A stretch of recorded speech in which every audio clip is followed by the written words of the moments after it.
13h, 14h. Europe 1, 13h. 13h49 sur Europe 1, la dernière partie du débat avec Stéphanie Demuru, Philippe Guibert et Yvan Youfol.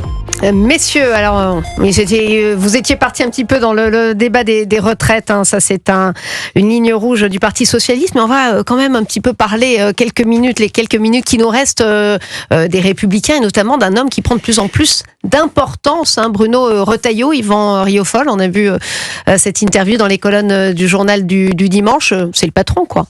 C'est l'homme fort, en tout cas, c'est le Premier ministre bis, en effet. Mais avec un écueil, malgré tout, dans sa posture. Je trouve que Retailleau représente tout à fait la droite. Il apporte un message, en effet, assez clair aux électeurs de droite et aux électeurs du Rassemblement national. Là, de ce côté-là, il est en train peut-être d'esquisser ce qui pourrait être un rapprochement des droites. Mais ça, c'est une parenthèse.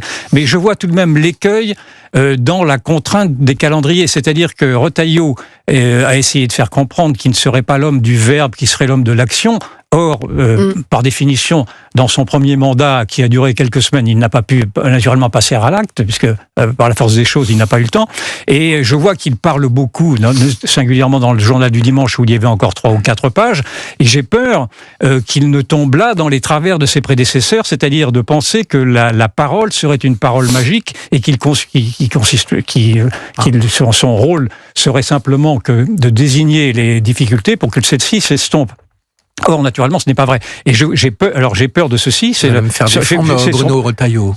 Ah oui, je vous voyais prendre votre élan pour... Non, mais c'est une réalité. Je dis par là que le message pourrait être un message qui lasse s'il n'arrive pas à passer à l'acte sur quelques mesures qui soient des mesures lisibles. Et puis le deuxième, je termine juste, Philippe.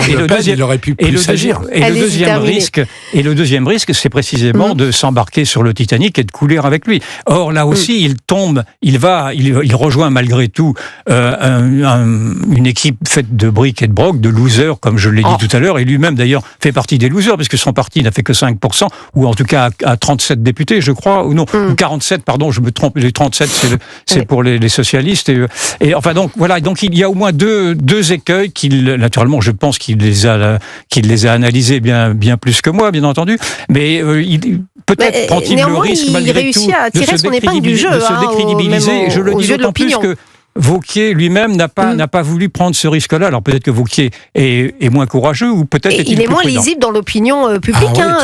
Laurent Wauquiez, Philippe Guibert, clairement. Je vais donc prendre la défense de Bruno Retailleau. Tout arrive dans la vie. C'est un genre historique. Je ne l'ai pas attaqué. Si, un petit peu quand même. Non, et donc, d'abord, on ne peut pas tellement lui reprocher de ne pas avoir assez agi, puisqu'il a été coupé dans son élan par la motion de censure. D'une part. D'autre part, dire que c'est une réunion de losers et qu'il ferait partie des losers, c'est une vision étrange des choses. Ceux qui ont été losers des législatives, c'est le Rassemblement national qui a perdu au deuxième tour. Je voudrais quand même juste le rappeler. Il est le premier parti. Donc, premier parti au premier tour, mais il a perdu le deuxième tour. Les Français avec un front républicain. Je comprends pas, Philippe. Moi, j'analyse juste les résultats. À l'Assemblée. Pourquoi vous regardez les réalités d'abord avant de commenter? C'est le premier parti à l'Assemblée, mais il est minoritaire, cher Yvan Youfol. C'est un élément qui a dû vous échapper. À la faveur d'un front républicain, à la faveur de certains arrangements, dire que c'est une réunion de losers me paraît excessif. Donc, lui fait le choix d'agir. Je trouve qu'il a bien plus raison que Laurent Wauquiez, dont on se demande toujours, dont on attend toujours des miracles, dont on attend toujours qu'il s'engage.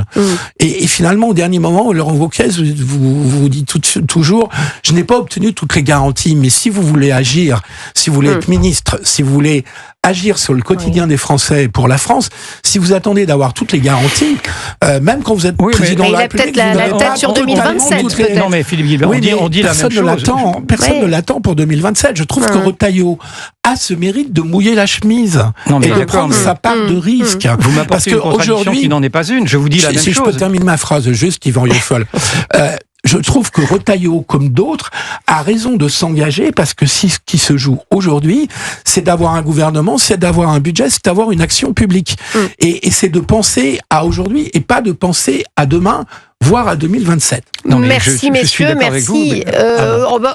mais- Monsieur Riofol, une minute, Non, parce mais que je- je voudrais non, mais qu'on parle de pâtisserie juste quelques minutes avant de vous quitter, parce que de toute façon on n'a pas de gouvernement, donc on va parler bûche de Noël. Mais allez-y, dépêchez-vous. Non, mais c'est simplement pour dire que je suis d'accord en effet, mais simplement je répète que le risque pour lui serait malgré tout de ne pas avoir le temps d'aller au bout s'il y avait une autre motion de censure qui pend au nez de ce gouvernement. Et s'il y avait une autre motion de censure, je pense qu'en effet, il aurait perdu beaucoup de temps et peut-être également beaucoup de verbes.